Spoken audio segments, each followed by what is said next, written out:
Alderman, ladies and gentlemen, Acting Mayor Heather Chong.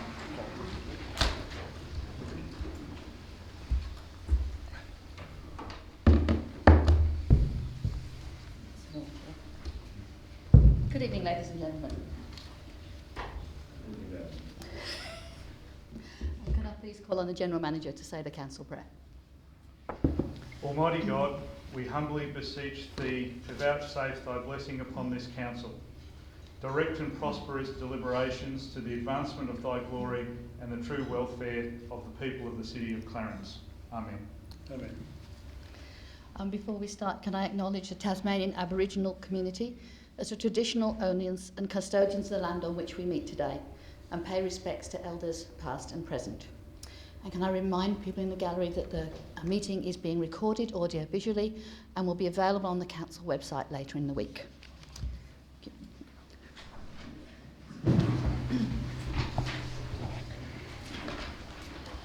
Just before we start, for those of you who are regulars at the Council meetings, we're trying something slightly different with the presentation tonight, following a suggestion from Michael Figg, who said we're having trouble reading the recommendations on the screen.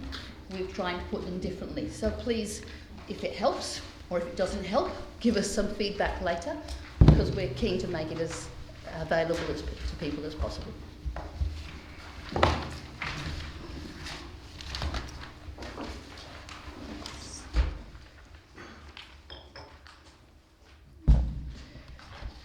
We have apologies tonight from Alderman Chipman and Alderman von Burkhardt, who are both on leave of absence. Do you know when the Mayor's back? Next week. Oh.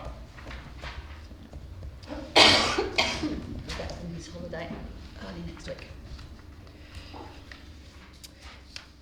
Okay, item 2. Confirmation of minutes of the 19th of August. Thank you, Alderman Blomley. Alderman Kennedy, thank you very much. All those in favour? Or any against? Was that an abstention?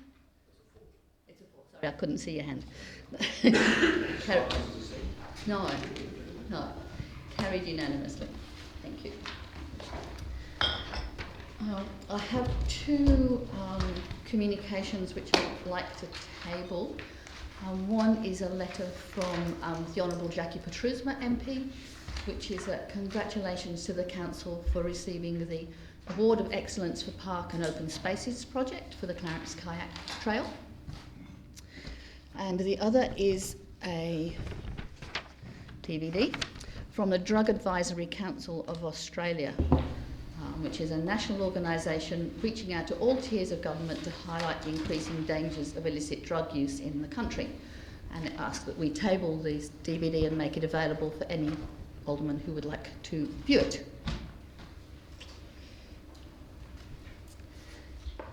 Okay. Council workshops. Can we please note the workshops on the 26th of August and the 2nd of September? Thank you, Alderman Peers. Seconded, Alderman Blomley. Any questions? All those in favour? Carried unanimously. Okay. Declarations of interest. Do we have any declarations of interest on the agenda tonight? No. No petitions, Mr. General Manager? No. Okay. And none from the floor? Thank you very much. Public question time. 7.1, we have some questions on notice. The first from Mrs. Janet Council on Rosny Hill Nature Recreation Area. General Manager.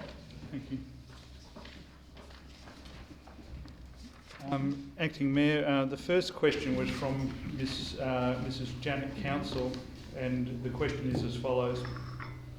Since 2010, when the Rosny Hill Nature Recreation Area was identified for development by the Clarence City Council, at what stages of the process were cost-benefit analysis carried out? Where can these findings of these cost-benefit analysis be accessed by ratepayers? The answer to that question is the Council has not undertaken a cost-benefit analysis of any proposed development on Rosny Hill. As the land manager for the NHRNA, Council needs to be satisfied that any proposed development meets the relevant statutory and regulatory requirements. In the context of any proposed development, it is the developer that needs to conduct a cost-benefit analysis to determine the viability of the project. Consequently, there is no cost-benefit analysis available from Council. Thank you very much. The second question is from Dr. Alice Stoneman. Thank you again, Acting Mayor. This question is climate change caused by human activity is the biggest threat the world has ever faced. According to the latest IPCC report, which many criticise as too conservative, we are already locked into a scenario of 1.5 degrees of warming. But worse than that, we now only have 11 years left to prevent unstoppable catastrophic climate breakdown. Climate change is already affecting us here and now. We had 3% of the state on fire last summer. Last year's floods caused more than $20 million worth of damage in southern Tasmania. Weather events such as these are becoming more severe and more frequent with drastic negative health, environmental and economic outcomes. What is the Clarence City Council doing to reduce their greenhouse gas emissions and to adapt to future climate change threats? The answer to the question is as follows. Council supported the community early in this decade by commissioning studies showing potential scenarios for Clarence's shoreline because of a warming climate and rising sea level. Identified risks were incorporated into our planning scheme as hazard codes. This process included wide consultation with our most vulnerable communities such as Lauderdale and Cremorne, including how communities might adapt should sea level rise impact those areas. Presently, a coastal hazards policy is being developed. This policy will guide Council decisions related to coastal risks. Council is contributing to reducing greenhouse gas emissions by improving its existing buildings with energy efficient lighting, solar panels, insulation and upgraded heating and cooling equipment. Council uses efficient design principles when designing and constructing new buildings. Council undertakes asset-based energy audits to inform its future budgets in terms of capital funds recommended to reduce energy use. Street lights are due to be changed over in the next 12 months to energy-efficient LED lights. This is expected to make a significant reduction in energy use and carbon emissions. Our car fleet has been transitioned to vehicles that use less fuel wherever practical, and we are investigating electric vehicles. Council will soon be installing an electric vehicle charging station in Council's car park that will be available to the public. Those answers will appear in the minutes of the meeting. Thank you, gentlemen. At 7.3, there is an answer to a previous question from Mrs. Joanne Marsh from last council meeting. Thank you, Acting Mayor. If it is acceptable, we'll just take that as read per the agenda. Thank you. Now, are there any questions without notice from members of the public? Would you like to come forward? If you could come to the microphone. If you could state your name and address, and you have 3 minutes, and there will be a buzzer at 2.5. So thank you. I'm Dr. Alice Stoneman. So I just have a quick question. 63 South Terrace in Lauderdale, very close to the sea level. So I just have a quick question about the upcoming climate strike today. So firstly, I just want to commend the council on their answer to my question and the actions that they've been taking. I know they've been leaders in terms of the coastal hazards mapping stuff. But I guess many of the things that you've mentioned are really around adaptation, and adaptation is important, but there's really only so much that we can adapt to. And we're currently hurtling towards 3 degrees of warming, which is really incompatible with life as we know it. So we need rapid, drastic action. So there's only so much that we can do at an individual and even a local government level. So I guess as a health professional, but more importantly as a parent, I cannot accept the current trajectory that we're on. So on September the 20th, I'm going to be joining in with millions of people from around the world who are striking to demand serious and rapid action on addressing the climate crisis. So many businesses and indeed some other councils have come out in support of their employees who might wish to attend this strike. So I guess my question is, will the Clarence City Council make a statement of support to its employees who may wish to attend the climate strike on September 20th? Thank you for the question.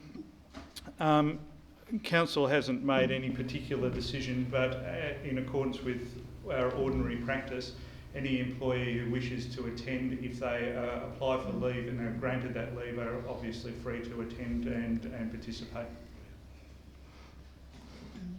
Thank you. Are there any other questions without notice? Deputations, I understand we have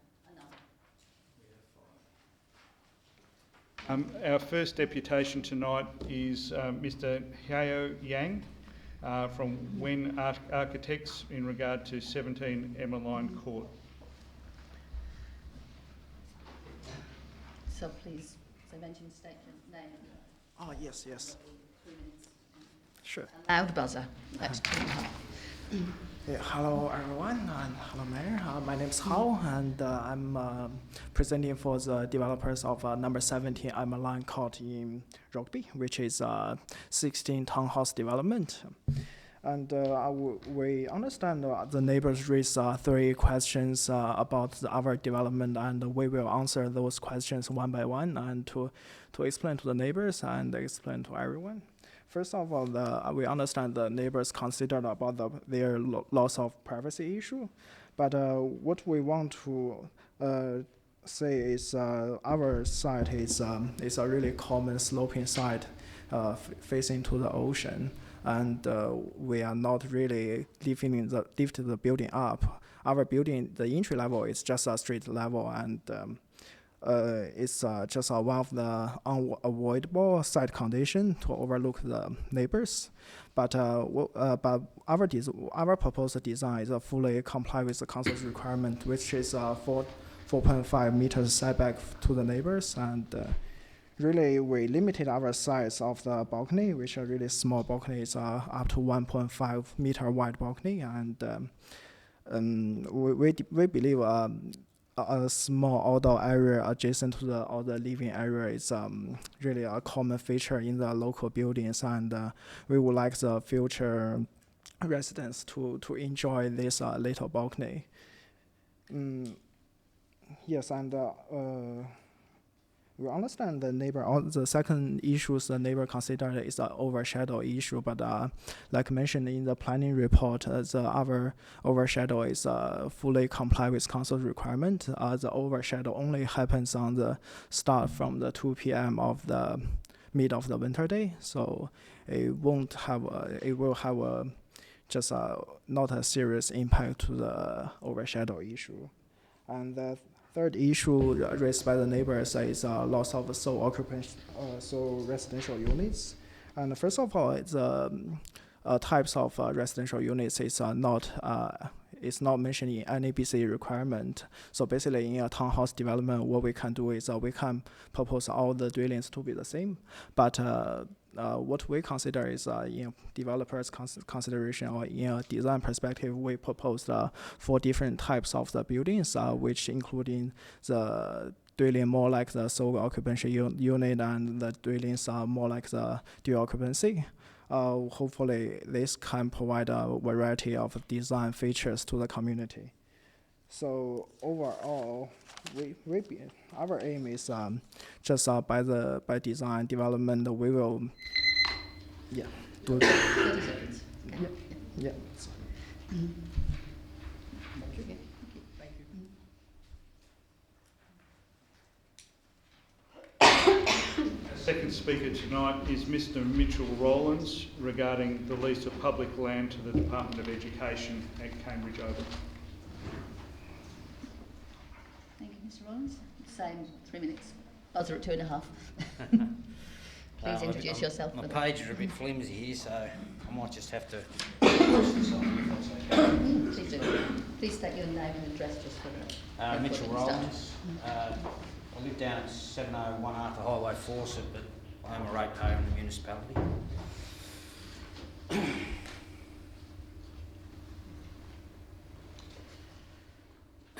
Thank you to the GM for allowing me the opportunity to inform Aldermen and concerns pertaining to good governance and integrity of process, namely Local Government Act 1993.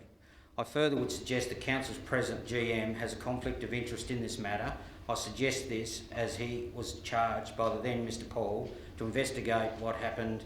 Mr Ian Nelson then wrote similarly, after a thorough investigation it has been found that your objection was received late, therefore no notice was needed. I strongly disputed this and attempted to be heard by the GM but was denied. I spoke to a Mrs Pooley. Then Mrs Pooley phoned back and said that they had lost... Can we keep this not in relation to people but in relation to the process? I spoke to Miss... I offered to hand deliver my copy of the email to prove it was on time. Within 2 hours of the arrangement to hand deliver a copy of my email, Mrs P rang me again on Friday to inform me that it had been found, confirming it had been received within the time frame allowed. Then Council writes back to me, the GM now, previously his claim was withdrawn. Back late last year, I made an objection in regard to the lease of public recreational open space at Cambridge. I originally spoke to a female council staff member who was keen for me to lodge an objection. She gave me the details and expiry term. My objection was confirmed by her. This was all done by email. Months had passed and I had not received a notice of the decision as required under section 178 of the Act. I contacted Mr Graham from council as a follow-up months after the decision, but was made early January without consideration of my objection. He replied to me to say he had forwarded on to another internal section of council. That's when Mr N became involved. I would suggest, given the written circumstances and conduct of the now GM, can be again, I suggest, regarded as incompetent or purely a calculated part of it, I would go away. Sorry, it's not about personalities, please. I suggested that. After much backwards and forwards, I was issued a 14-day notice of decision that was made some 5 months prior in clear breaches of various sections of 178 of Local Government Act 1993. This process has been the same since I started building here in 1984 and proclaimed in 1993. You simply don't lose objections in 2019. 30 seconds. Pardon? Just 30 seconds. I further suggest that if Council does do what the GM has proposed, consider again the same application which has been decided on back in January is again in breach of the Local Government Act 1993 because it's not received a new application, not advertised, etc., thus opening the door to further complaint of non-compliance. Refer to the email from the Registrar 26th of August. The only clear way forward is to start again and comply with all statutory obligations. On the final note, I am appalled that my ratepayer dollar has been unreasonably wasted on external lawyers on this matter with a person of very basic understanding. Thank you very much. Thank you. Thank you. Our third speaker tonight is Mr Mark Hudson from Eastside Squash Centre.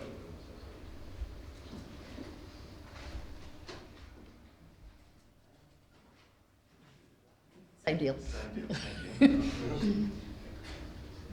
Thank you, Acting Mayor. My name is Mark Hudson from Eastside Squash Centre. Thanks for the opportunity to have another chat with you tonight. Essentially, there was a few key points that we're a little bit uncomfortable with in terms of the report that was issued from the council for their recommendation in not pursuing the acquisition of Eastside Squash. Cameron Smith, who presented with me in May, I believe emailed everybody yesterday with a summary of those concerns, and I thank you for those who have contacted us to discuss that further. The key points that we have at issue are essentially the loss of the community benefit. Since the report, again, I've had further developers come along and ask about the availability of that building to be probably demolished and units placed on that site. which again would take away the community benefit of having literally the thousands of school children that actually use the facility to come and try. Last year we held the Masters there, which had 400 or 500 people over the course of 10 days, obviously adding value to the community. It's the only centre realistically that can be used for that sort of provision of service. Not having that centre there would mean that we wouldn't have those competitions held. The council's talked about potentially looking at alternate squash centres that are currently available in Clarence. And if they were available, obviously that would be a bonus, but the two that have been put forward, the first one is the Lorraine Centre. That's got 2 squash courts in a state of disrepair. Obviously you can't hold pennant competitions, you can't hold national, international competitions there. The other centre put forward was in relation to the Montague Bay facility, where the report inaccurately talks about there being 5 squash courts there. In fact, if you actually go there are no squash courts there at all. There used to be squash courts, but again, if you had to put those squash courts back in order, it would cost you, again, in the order of 100 to 150,000 per court. So again, probably not very appropriate to consider that when you've got an A1 condition as it currently stands. Finally, it talks about financial considerations. Essentially, we've been there for 45 years. We have been viable. We can provide a lease. We've actually got a commercial lease in place as it stands at the moment. So financially, there is minimal risk in terms of the council acquiring the property. The other aspect, of course, is that you've had valuations done on the property and it's well above the purchase price.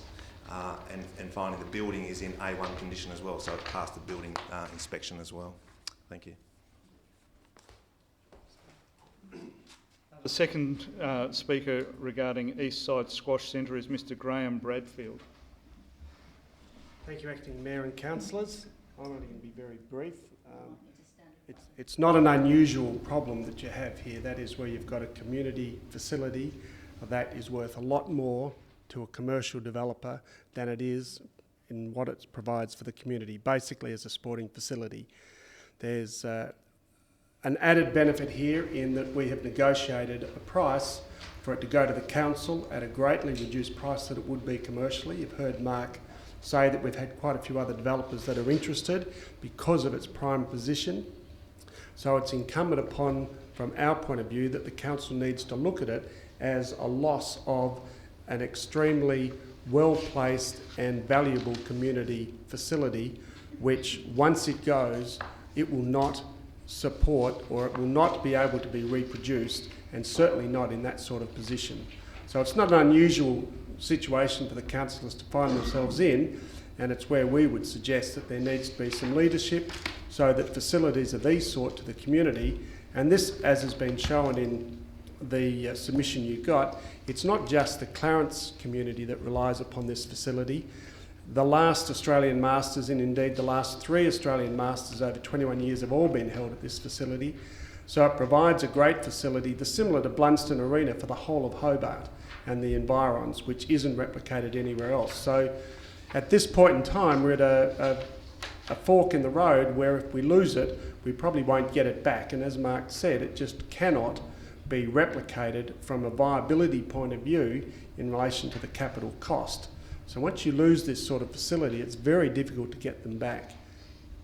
The third thing that I just want to reiterate is the value at which we are prepared to let it go to the council, because we can see that on that basis that it will be able to be kept up and it will be able to be used into the future. If it isn't taken up, well then we will have no alternative but to basically put it on the open market. It will go for substantially more than what it's being offered to the council at, but of course we will lose a community facility which you won't get back. Thanks. Thank you very much. Our final speaker tonight is Mr David Carr regarding rezoning of Druthi Point.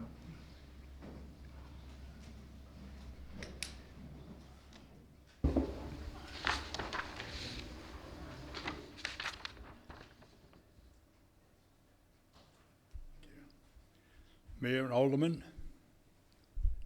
I'm David Carr, Spinnaker Crescent in Tranmere, and my family has a bit of land on Drury Point.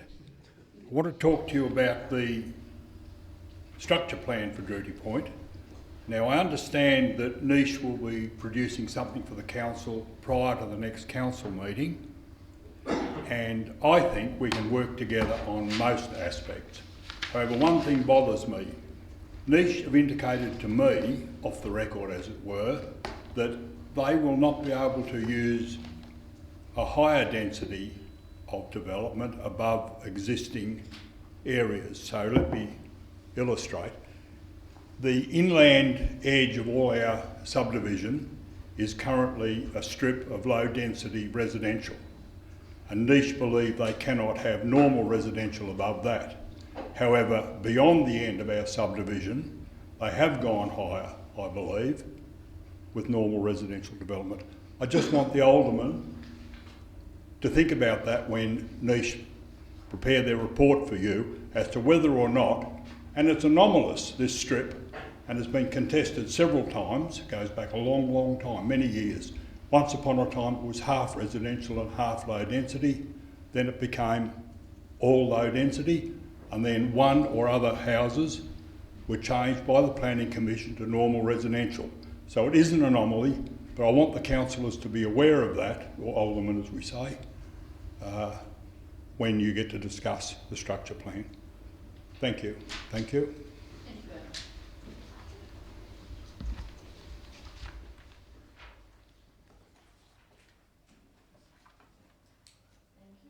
There are no motions on notice. We move on to reports from outside bodies. Alderman Walker, in Copping? Hold off till next meeting. Thank you very much. There's nothing from Taswater, nothing from the Greater Hobart Committee. Reports from Council and Special Committees. Alderman Newington. Obviously we've got the report in the about bicycle committee one first off, and I suppose interesting to note, I suppose we all got an email the other day about. I'd like to move up. Oh, move it, yeah. Thank you, Alderman Longley. It was interesting. We all got the email the other day about the accident on Clarence Street the other day with a cyclist, which is a concern when it happens in any situation. And I suppose the need to sort of really tidy up that Clarence Street and look at some dedicated cycle routes is something I think we need to look at. But the work that we've got in place now is great, and hopefully we can continue that in the future and see more, in relation to the commuting side of things, and that's the area that we probably really haven't looked at very well through certainly that Clarence Street area. So, thank you. Nothing more to add, thank you. Acting Madam Mayor.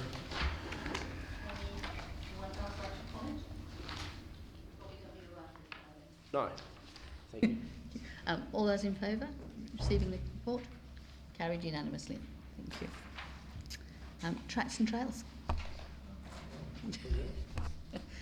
Moved Alderman Newington, seconded Alderman Kennedy. Would you like to say anything? Only one thing there. I mean, I know we've finally had the approval obtained to build the toilet block in relation to the mountain bike park, and it's just one. I just want to put on record that the frustration, that I know we would have had, I'm sure the General Manager's experienced in relation to state government giving us grants to build bike parks, and then slowing us down in relation to giving us a permit to actually complete a toilet on that site. And I think, if there's anything we can do to speed up that process and get rid of some of the roadblocks in some of these sort of things, I think that would be, be very welcome by all of us. No, thank you. Any other comments? As we've got the motion, what we received, all in favour? Carried unanimously. Natural Resource Management Committee. Moving on, seconded by Alderman Blondie. Would you like to say something? I'd just like to commend the report to Alderman and thank Justin and the team for all the hard work in this area.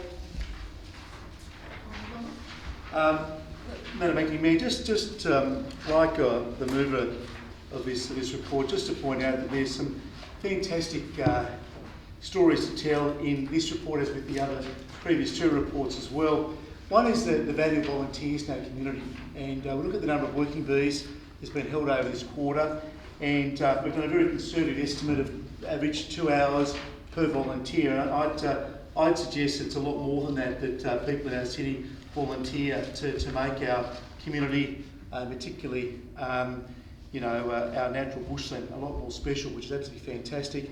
There's wonderful to see also the Cambridge School land care site with the rock furniture there near Gorilla Creek, which is fantastic, as well as a prison program as well. And that's something that I'd like to see extended. Not promoting chain gangs in our city, but just to say that it gives opportunity for those people who are at residence of Risdon to give back to the community, and that's a program that's working well as well. And I think it's something I'd certainly like to see extended throughout our city. But other than that, it's a fantastic job the chairperson and her committee are doing, and I'm very happy to second her support, her report. Yes, look, I suppose I could actually direct the question through to Alderman Warren, so I will obviously give her the first opportunity, and if then she may refer it to Mr Graham. On page 21, it refers to the Brintop Bushland Reserve and maintenance of that site. Is Alderman Warren aware of the continuation of rubbish being dumped there, and it's been an ongoing account? And is the council's maintenance crew in a position to sort of do something about that? And if you are unable to answer that question, I will refer it to Mr Graham, and if he could respond and let us know if there is any follow-up action that can be done in relation to this. Through the Acting Mayor, we've been attending to rubbish as it's been reported to us. I'll further follow up with the appropriate land care group or our maintenance crews in terms of whether there's anything further that we can do. My second matter is in relation to, on page 26, the Risdon Vale rivulet. There has been ongoing concerns from a number of residents in relation to the pipe work that is part of a development that basically is part of the, I think, the Olive Grove development on Sugarloaf. Through you, Madam Chairman, to Mr Graham in his capacity as manager of that area, of that departmental area. Mr Graham, can you throw any light on when those pipes and when Taswater and when the actual contractor are able to do something about that? Because this particular project has been idle for a number of months, and a lot of the pipes have basically been cut loose from their bindings, and they're causing a problem in relation to that particular area. So if the manager could respond and advise council accordingly. Through Acting Mayor, the works are undertaken by the contractor as a result of the development works upstream. This is to service sewer to the area. So it's not a council project per se, so we have no control of when the work's undertaken. We haven't heard when the actual contractor is going to undertake the works, but I will follow up and further advise Alderman.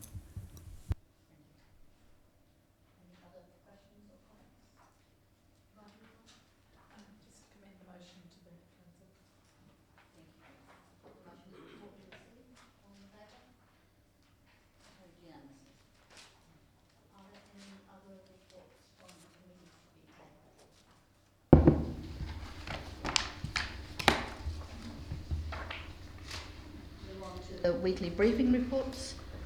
The motion is that the weekly briefing reports of the 19th, 26th of August and the 2nd of September be received. Would somebody like to move? Thank you, Alderman Walker, and seconded by Warren. Would you like to? Yeah, look, I just want to make sure I've got my right bearings here. Yes, the 2nd of September. I'm just going to ask the mover if they had anything to say first. Indeed, let's have that move up. No props. No, I might have a reply, let's see. Alderman Warren, would you like to? Alderman James. Yes, look, thank you. On page, on the 2nd of September, the consultation on the Tasman Highway Rosny access ramps. On page 5. I note the comments by Mr. Graham. Mr. Graham and his group manager of engineering. Third paragraph, Mr. Graham. Aldermen were advised at the workshop on Monday, the 2nd of September, that this consultation no longer occurring. Given that a number of residents in the area were actually circulated by the Department of State Growth, actually indicated that there was going to be a show and tell here at the council chambers. Can you advise council as to when this particular consultation will occur, and as if there's any firm dates in relation to that? Through you, Acting Mayor, no, we have no. DSG advised that they'll be in contact with the General Manager. They're further considering the actual merits of the actual project. At this stage, before undertaking any further consultation, no, I have no dates when anything else will be undertaken. Just on a supplementary, when you mentioned the merits of it, does that conjure up, or does it indicate that there may not be the project, or the project may not proceed, or is it sort of something that will have to be brought out in the consultation process? I'm interested to hear what your word merits. Through you, Acting Mayor, the Department of State Growth said they want to go back and review the actual project before undertaking further any consultation with the community. But I think we'll be in better state when the Department of State Growth contact the General Manager to further advise Alderman. Acting Mayor, thank you. The weekly briefing report of the 19th of August, page 7 regarding the Clarence Vale Oval and the storm damage that was incurred by the pavilion. Is there an update available as to where the repair is at with that facility, please? Through Acting Mayor, the building has been demolished. It wasn't able to be retrieved at all. We've had meetings with the insurers' representatives last week, which we will be receiving just under $600,000 funds for replacement. In the meantime, we are receiving funds through the insurers for temporary facilities for the clubs to use it during the summer, while further design drawings are underway for a replacement building. And I'll update the Alderman as we further are advised.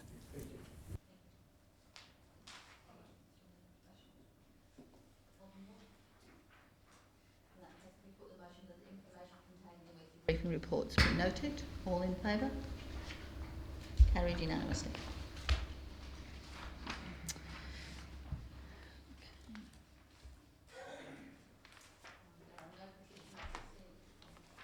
Previously, so I note that Council intends to act as a planning authority under the Land Use Planning and Approvals Act 1993.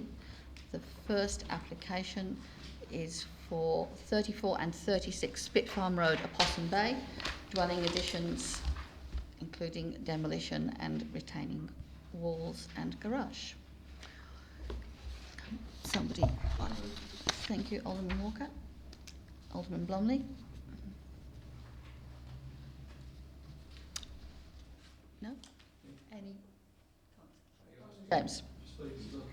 On page 45, in relation to the coastal erosion hazard code, the development engineer, council's development engineer, has advised that proposal, this is on page 45, has advised that proposal is consistent with performance criteria of the coastal erosion hazard code, and the proposed retaining wall and pathway would be designed to withstand erosion impact. The point here is the performance criteria spells out A, not increase the level of risk to the life of the users of the site or of the hazard for adjoining or nearby properties or public infrastructure. Would Mr. Lovell just explain as to how the proposal is consistent with that, when in fact it's said not to increase the level of risk to the life of the users, and in particular for the adjoining or nearby properties or public infrastructure?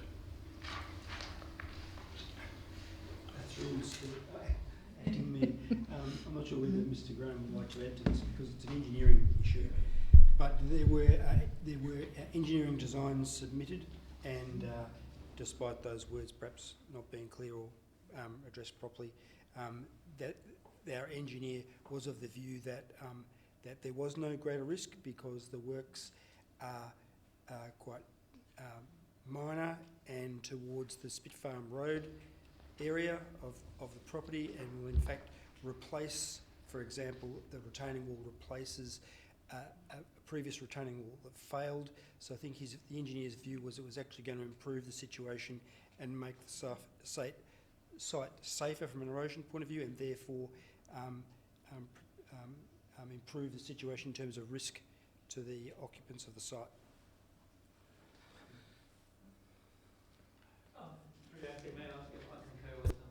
Comments?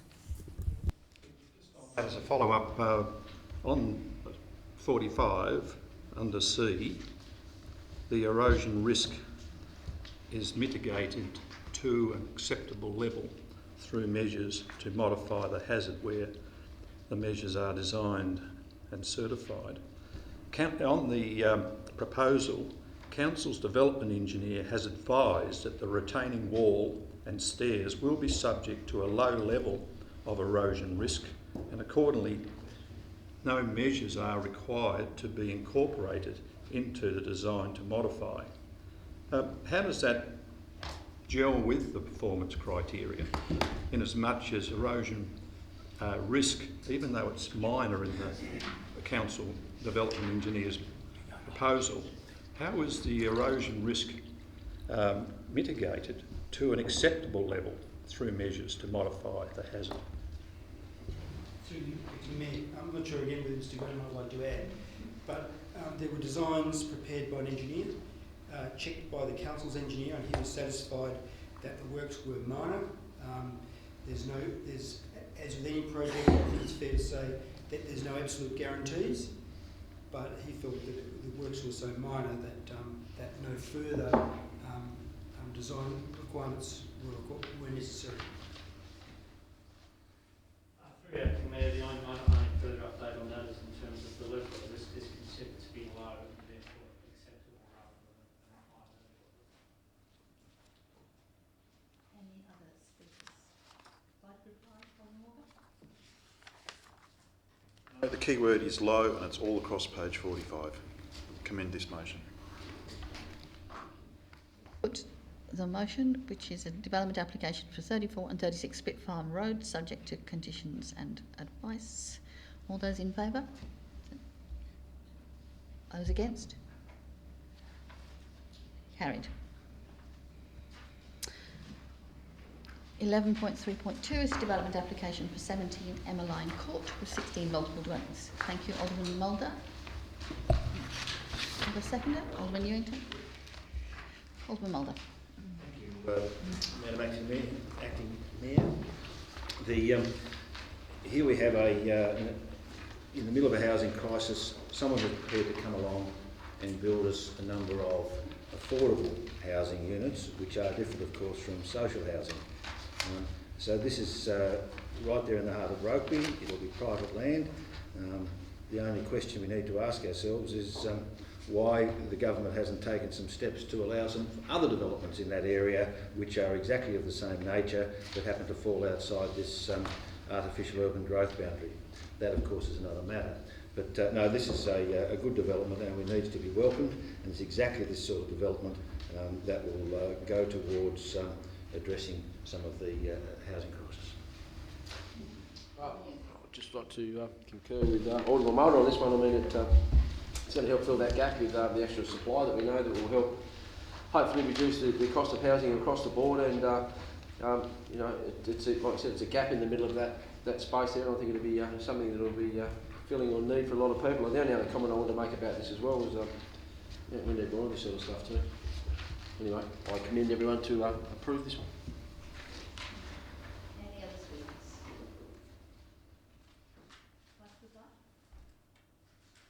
speakers? Put the motion, approval of 17 Emmeline Court, 16 multiple dwellings, subject to conditions and advice. All in favour? Carried unanimously.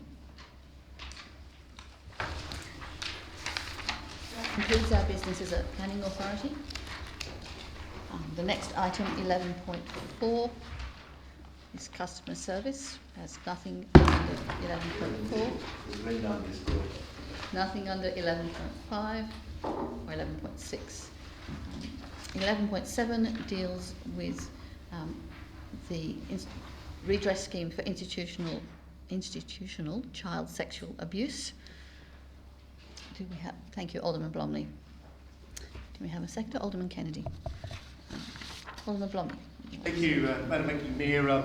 As colleagues are aware, at the Local Government Association AGM this year, the 2nd of July, all councils around the state agreed to join this national redress scheme with the Tasmanian Government as the state institution. It is therefore appropriate that we take this formal step now to formally sign off on this MOU. This provides acknowledgement, as we know, that and not only acknowledgement but support, most importantly, to people who have experienced institutional child sexual abuse, and it is, in my view, a very appropriate step to be taking. So I'm happy to commend the recommendation.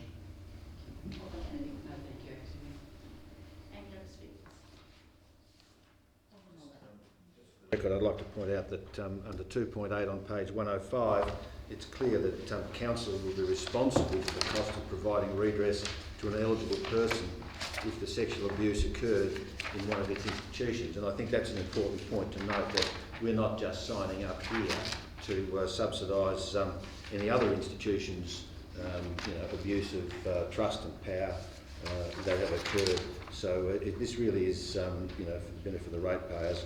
We're not stumping up your money to deal with someone else's sins, only our own.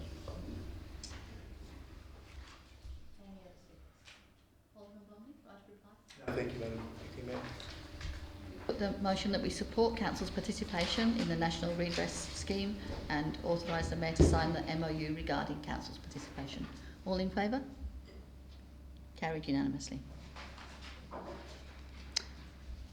11.7.2 is a lease for land to Cambridge Primary School. Yeah. Thank you, Alderman Walker. Do we have a second? Thank you. General Manager would just like to say something before we start. Thank you, Acting Mayor. As Alderman will be aware, this matter came before Council for the first time on the 14th of January 2019. And at that time we were unaware that we had missed Mr Rowland's objection. And Mr Rowlands has described to you some circumstances tonight which broadly are correct, in the sense that the objection was missed. It was later located after some persistent searching, and Council then, through my actions, notified Mr Rowlands of that oversight and provided him with an opportunity to register his objection with the Resource Management and Planning Appeals Tribunal. Since that time, the Tribunal has been in correspondence with us, and as recently as today, I was provided with a copy of an email dated the 26th of August this year, which hadn't been circulated to us until around about 3:30 this afternoon. I don't have an explanation for why the Tribunal failed to notify us of its communication with our solicitor in respect to that, but safe to say that the issue wasn't raised until today. The issue essentially boils down to this: there is a provision in the Local Government Act that essentially says a matter that is subject to an appeal cannot be subject to further action by Council until such stage that the appeal is resolved. The issue under appeal isn't the actual decision. It's a question of whether Mr Rowland's, Council's oversight of Mr Rowland's objection invalidated the 14th of January decision. So there is a distinction to be made here which is fundamental and important. The tribunal under section 178A has very limited grounds on which to consider an objection, and under 178 subsection 7 has a requirement to make sure that no other actions are taken. The question that arises is that if the tribunal's position is that the original decision of the 14th of January is invalid, then how can there be a valid objection and a valid appeal? So with that in mind, we had previously provided to Alderman the recommendation for tonight. I'm not suggesting that we should take that off the table, but I need to flag to you that there is a question there. I believe that the decision tonight can still be legitimately made, but it's important that you understand that there could be a question about that.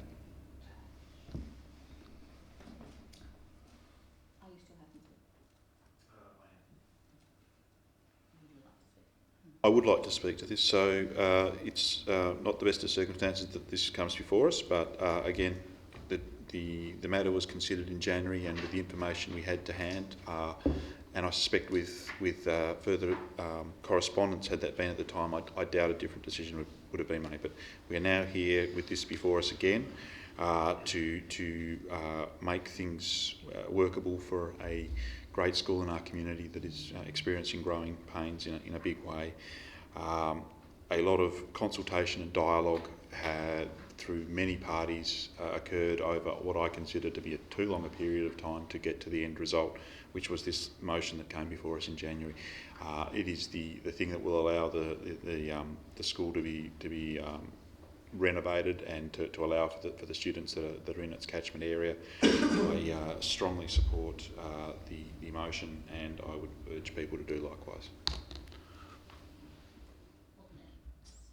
Just to echo Alderman Walker's. Thank you, Acting Mayor. The question that arises here, and it's quite clear to me, and it should be clear to others, that had the representation of Mr R been considered at the time, then it may have had certain consequences, in as much as that representation may have had information in it that may have swayed the decision that Council may have or may not have made. In the Rampat's decision, communication to all parties, and that was on the 30th of July 2019, it says, and I quote, "The failure to comply with a mandatory requirement of consideration of objections or representations is a significant factor in potentially giving rise to invalidity of any subsequent determination of the decision maker." And it refers to a number of cases that have been heard and so on. In the actual memorandum email that the General Manager referred to on the 26th and 27th of August, the Tribunal goes on to say, "The Tribunal draws to the parties' attention Section 178(7) of the Local Government Act of 1993. A question arises as to whether, given that provision, the respondent may undertake the course of action foreshadowed in these submissions. Following on from that consideration is whether these proceedings must first be determined before any further action can be taken by the Council," unquote. So in actual fact, the representation that was submitted by Mr R could have in fact been a determining factor in the Council's decision back in January 2018. There was also a question in relation to why, on the one hand, his actual representation was lodged on time and subsequently lost, and then it was advised that he was too late, that his representation had been lodged too late.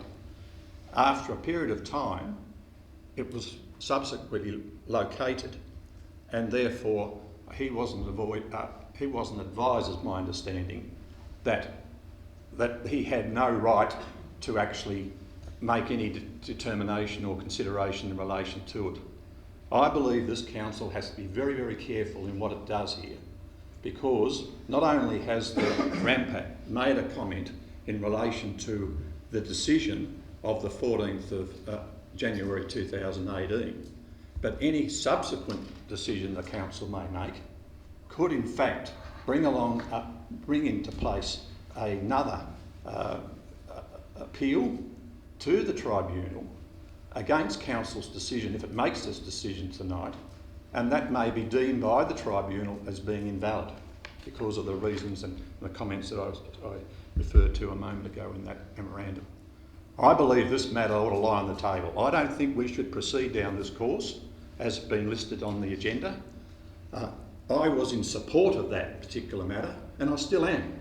But due process and governance should be undertaken here because of the very nature of RAMPAT making its comments in relation to an invalid decision of council subsequent to the one that was made in January 2018.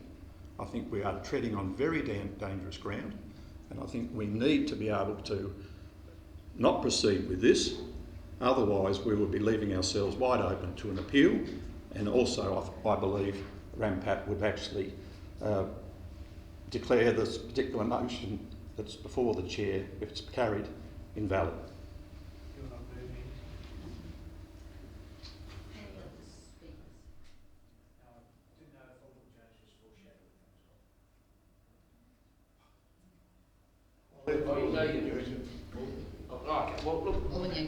Look, yeah, we've got to have processes and procedures and policies on these things, but we've also got to get outcomes that make sense and focus on the outcome of this situation. And I think it's a pity the representative didn't take the time tonight to actually explain his objections to the process and add some value to our decision making, and he failed to do that, which I don't think helped the situation, but he has a right to have his say, and that's fair enough. But it hasn't, I think it's the right decision for the school community, it's the right decision for the suburb as a whole. The kids need better space to be educated in, and I think it's by far the best decision for us to make. And if the RPDC or the processes allow this to be held up, well, I think it's another example of the over-regulation of our lives and the waste of taxpayer money and ratepayer money on stuff that should be a pretty easy decision to make. I commend everyone to move forward with this, and let's get on with creating a great school for these kids to use and other people to take advantage of as well. Thank you, Madam Acting Mayor, and there's not much more I can really add to the previous speaker, except to put on the record that on the 14th of January it was a unanimous decision in this place. Now that was without the representation that we heard about this evening. We received qualified legal and confidence advice, and we've heard tonight from the representative. I've had an opportunity to also engage with the representative in recent days as well. It is unfortunate, and I can understand it is extraordinarily frustrating when a process fails. But the question I have to ask myself, well, there's two issues here. One is, with the benefit of that representation, would my vote have been any different? Now, of course, not with the benefit of that representation, I suppose that's sort of really a bit in the dark there. Except to say, like with the mover of this motion, Alderman Kennedy and I, early this year, went to the site and engaged with both sides of the debate there, and really got our heads around what was the issue here, what was at stake. We'd also had an opportunity to talk with other stakeholders too, Department of Education and the Education Minister's office as well, to really get a good understanding as to what was being proposed. So on that basis, along with everyone else in this place, I voted to support the recommendation of the 14th of January. Now, we've been advised tonight by the General Manager, who is the person entrusted to provide the elected members with that advice, that there is currently an appeal before MPAT, and obviously they will make a determination in the near future. Now, should that influence us one way or another, at the end of the day, we've been advised. We have the benefit of that advice. That needs to be thrown into the mix, if you like, for our decision-making process. I sympathise with the representor. It's not perfect, and it is unfortunate. Dare I say, this is the first occurrence I have been aware of after nearly 2 decades of engagement with this council where that has happened. So the representor, all I can say is sorry. And obviously REMPAT will make their determination very soon. However, having said all of that, I come back to where I started, and that is that on the 14th of January, I made a decision that I was very comfortable with then, at that time, and I am still comfortable with that decision now. Accordingly, I will be supporting the officer's recommendation. Thank you. Other speakers? Alderman Mollett. Like the others, or Madam Mayor, I should say, like the others, I have not been given any reasons, to do anything different than what we did in January. And on that basis, I think, and it's a pity the deputation only addressed the processes and didn't flesh out the objections to the original decision. But I take it that keeping his powder dry and is leaving that for the tribunal. We've just got to ask ourselves, if the tribunal was to ignore tonight's decision and proceed on the other one, from what I can work out between the lines and everything else like that, is that the most it could do is refer the original decision back to council in order to it to make it in light of all the considerations. And perhaps, all we're doing is signalling to them that that may not be a necessary step to take, because we have considered the additional representation, and that's what we're going to do. We are trying to fix what is a gap in the policy process, in the process rather than in the policy itself. And as I said, I was a bit concerned about the deputation, that it got into the personalities and the processes, and I can simply say there are other avenues. If you think there's been breaches of the Local Government Act, and if you think that people have acted improperly, and I think you've got to be very careful when you throw those sorts of allegations around. And I think it's in fairness, if there's any substance to them, there are other authorities with much better investigative processes than we can exercise around here to take those into consideration. So I support this motion because I don't think I have yet to be convinced there's anything new has emerged that I wasn't aware of on January the 14th.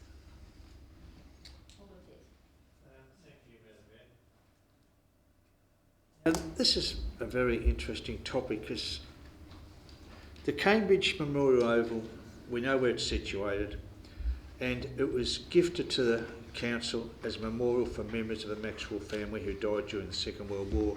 So I think it's pretty sacred. There's a couple of things in this motion I've never liked, and I raised it last time this motion came, that I can never quite understand why we're leasing something to the Department of Education for a period of up to 99 years. I understand the education would want certainty if they're going to spend money on council land, which we're going to lease to them, but for 99 years to me just seems amazing. Because at some stage I think the Education Department does have to look at another site or buy land.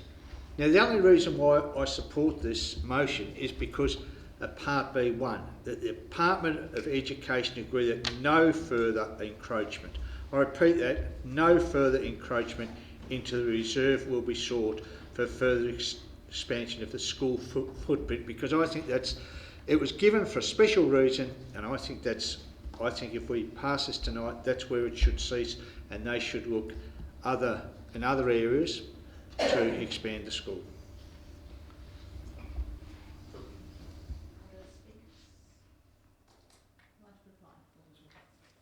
Madam Acting Mayor, just want to again put on record that it was the 14th of January 2019, not 2018 as was suggested. It was this term of council, it was the aldermen that are among us. There is one difference, I guess, between tonight and that time, with the representation aside, and that is that because we are reconsidering in this form, there are 10 of us here tonight. The normal fashion would be a simple majority, which would mean 6 in support would get it passed. Because of the way it's gone, this is now at a high level of gravity and an absolute majority is required.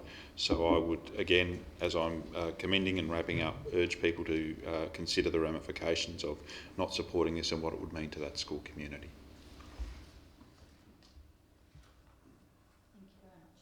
Put the motion that council resolves to lease the public land subject to the conditions listed in the agenda, and that the general manager be authorised to take the necessary actions and to advise all parties who lodged an objection. All those in favour? Those against? Carried.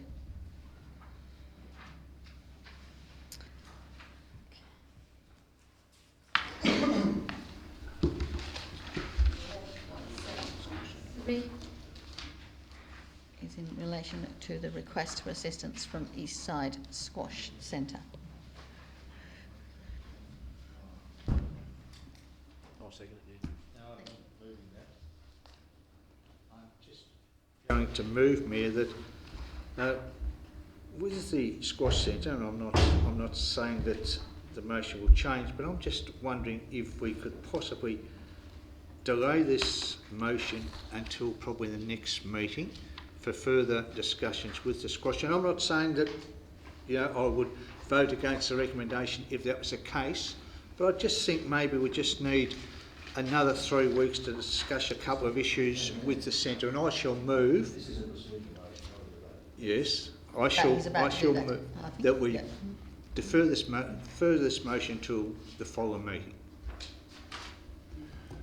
Just to that procedural motion, if I may. Maybe, Mayor, would it therefore not be easier?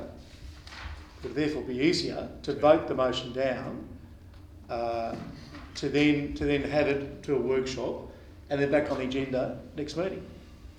Oh, I see. The procedural motion, we'll put the procedural motion, which is that this. No, that's fine. I'll second it. Right. Alderman Kenzie seconding the procedural motion that we lay this on the table for the next council meeting. Yes. Yeah? Yes, the motion deferred. The motion be deferred to the next council meeting. Yeah. Okay. There's been a procedural motion. There's no debate. So we'll put the motion that this particular item be deferred to the next council meeting. So all in favour?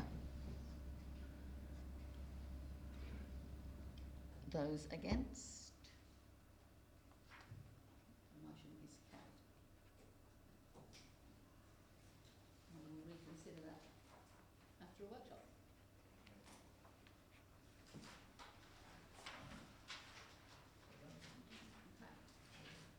Alderman's question time. There are no questions on notice, no answers to questions on notice, and no answers to previous questions.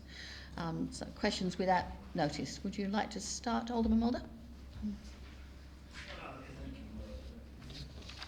Am I first off the rank this time? I was expecting to go last.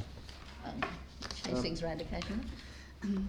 My question is, has a building application been lodged with council yet in regard to the Kangaroo Bay development?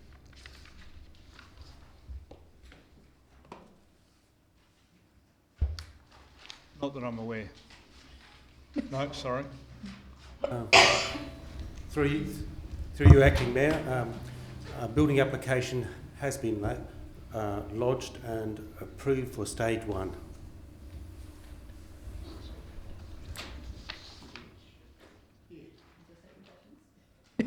Question is, we've previously been advised that a staged development will probably require new planning approval, and that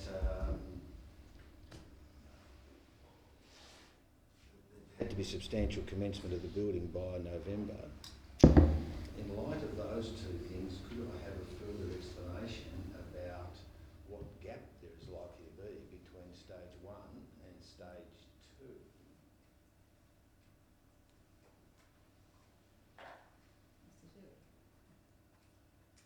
2? Through you, Acting Mayor, this is to do with a building application and issue of a building permit. The building permit is able to be staged quite independently of any development permit. At this stage, at this time we haven't received an application for the second stage. We're waiting on some further reports.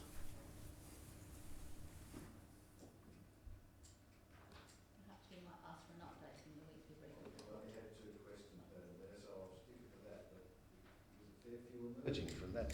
Mr. Lovell, you had something to add. Yeah, can I add to that? So that what Mr. Chair was talking about was the building permit. And I think we're confusing terms here between the planning permit and the building permit.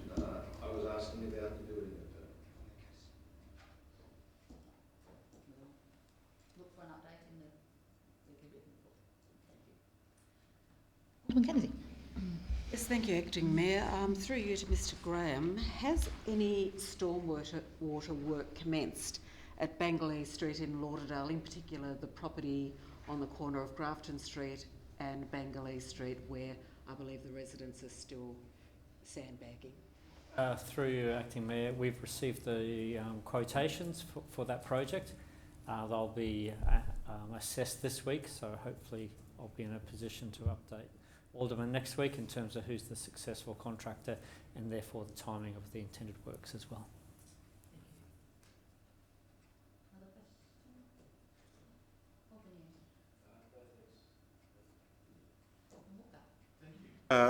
In relation to a question that was asked on the floor tonight, it was mentioned by the General Manager that we're looking at putting in train an electric car charger within the council. Is that right? Are you able to enlighten council on how that model will work? Is it user pays or is it ratepayer subsidised? And if so, yeah, how does the funding mechanism work for people charging? Mr. Graham will be able to answer that. I'll have to advise the council further. So council's received state government funding for a car charger in our car park, but I'll inform Alderman further of the actual details and the timing of that. Yes. Council provides funds a range of projects and activities.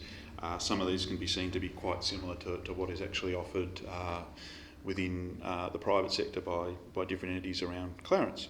I'm just wanting to get again a understanding of the quantum of funding that we put forward to fitness in the park, given that this is unlike some of the other things we do in that space. This is not a targeted program. So again, what level of funding has council put into that this year?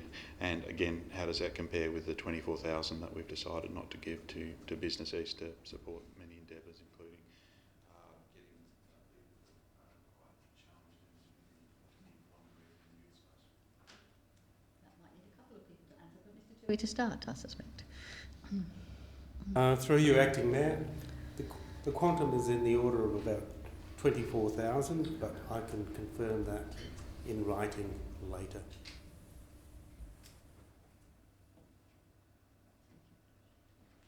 To answer the second part of that question, that's broadly the same as the funding that was previously provided to Business East.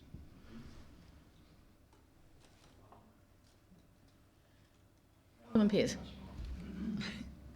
Alderman Blomley. Thought about that one for a moment? Oh, except, yeah. Yeah. Well, I mean, I have now for several months been asking for information about electric vehicle charging stations in our city. I'd be over nearly 3 months now, I'd really appreciate an indication of the information that I've sought when that will be made available to me, please. It's becoming embarrassing now when people I spoke to 3 months ago I said, I'll come straight back to you. And yet I still don't have the information that I sought, as I say, nearly 12 weeks ago. Could I have an undertaking, please, and I receive the information by Friday of this week? Mr. Graham? Yeah, through your acting mayor, I apologise for not following through on that one, and I will do so this week. Thank you. There's two questions. Thanks. Firstly, with regard to Hunter Developments, right, regard to Rosny Hill, as part of the Council's Office of Seeking Additional Information in relation to this, has Council requested any advice from the Crown as the owner of the site?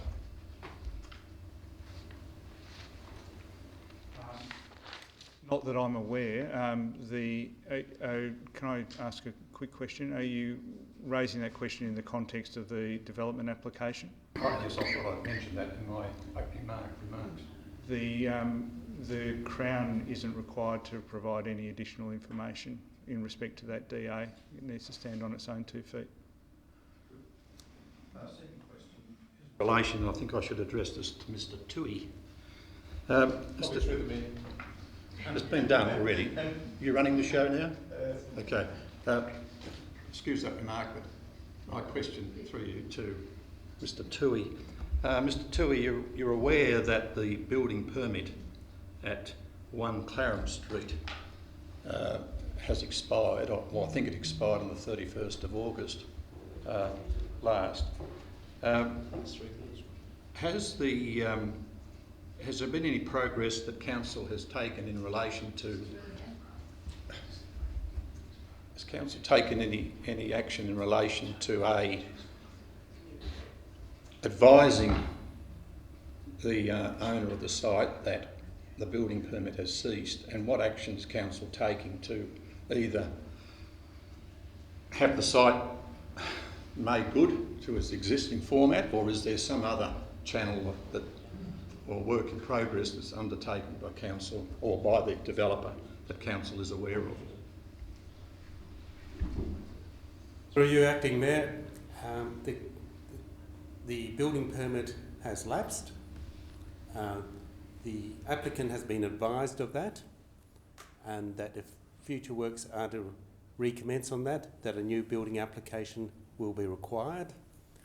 In the meantime, there is nothing further that we need to do. We have discharged our responsibilities under the Building Act, and that concludes our matter. Does that mean that the site could just remain in its current form, and therefore Council has no power to obviously make good or make some comment to the public that it has no power to to make the site to its normal or proposal? What action can we do?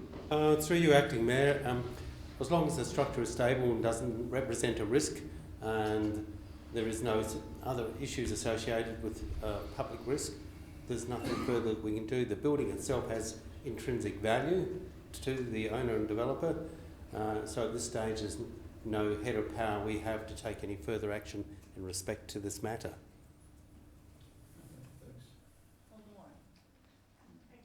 Quick questions.